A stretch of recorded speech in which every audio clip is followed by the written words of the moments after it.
নমস্কার, আমি আজকে রান্না করছি আম দিয়ে টক। এটাকে আমের টক বা হচ্ছে খাট্টা খাট্টা বলে।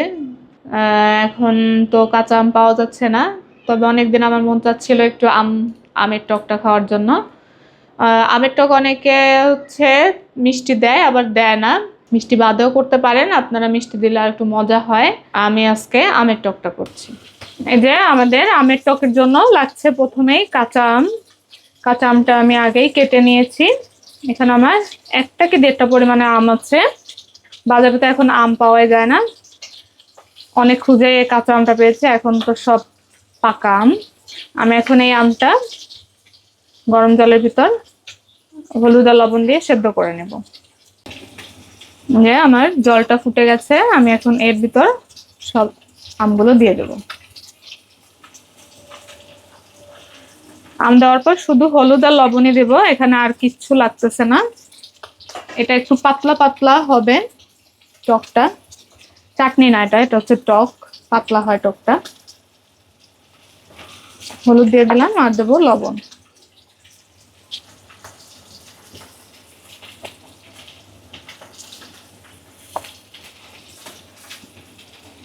আর একটু হলুদ লাগবে।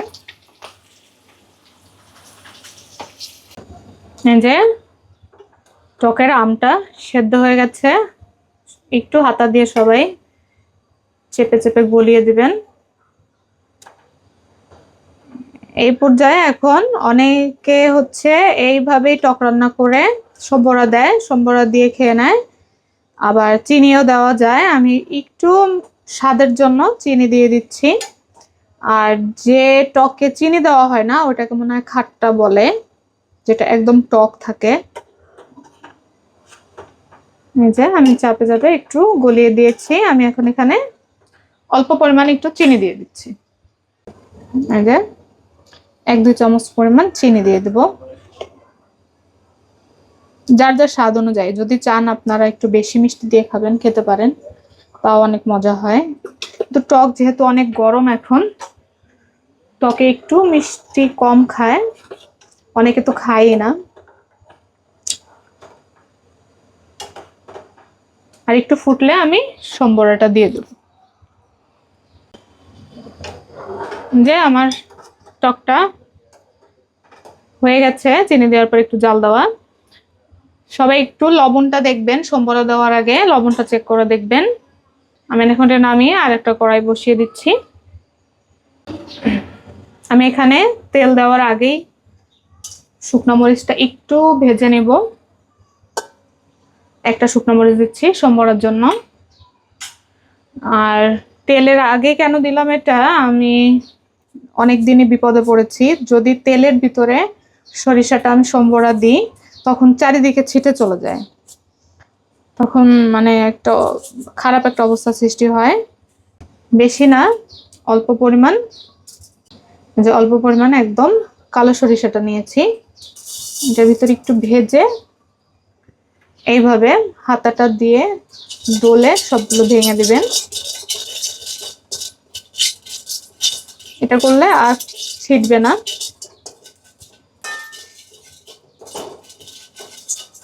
যে হয়ে গেছে, আমি এখন সরিষার তেল দেবো। সম্বরার জন্য আমি এখানে সরিষার তেল ব্যবহার করছি, বেশি না, অল্প পরিমাণ। দেখে বুঝতে পারছেন, একদমই সামান্য।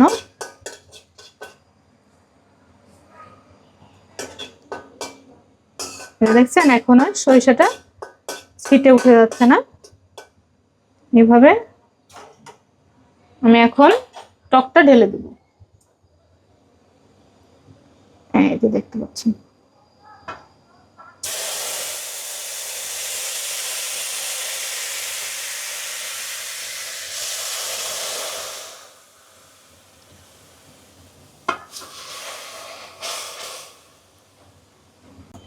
এই যে আমার রেডি টক। আমি এখন এটা নামিয়ে নেব। একদমই সিম্পল রান্না, কিন্তু অনেক উপকারী এটা। আমি এখন টকটা নামিয়ে নিচ্ছি। দেখে বুঝতে পারছেন অনেক পাতলা থাকবে। টক মানেই হচ্ছে শুধু এই জলটা খাওয়ার জন্য। এই যে আমার আমের টকটা রেডি। গরমের একদম উপদেয় খাবার এটা। এটা অনেক সহজভাবে রান্না করা যায়, কোনো কঠিন কিছু না। আর যারা পারেন তো পারেনই, নতুনদের জন্য উপকার হবে এটা। আর এই গরমে সবাই একটু খাওয়ার চেষ্টা করবেন।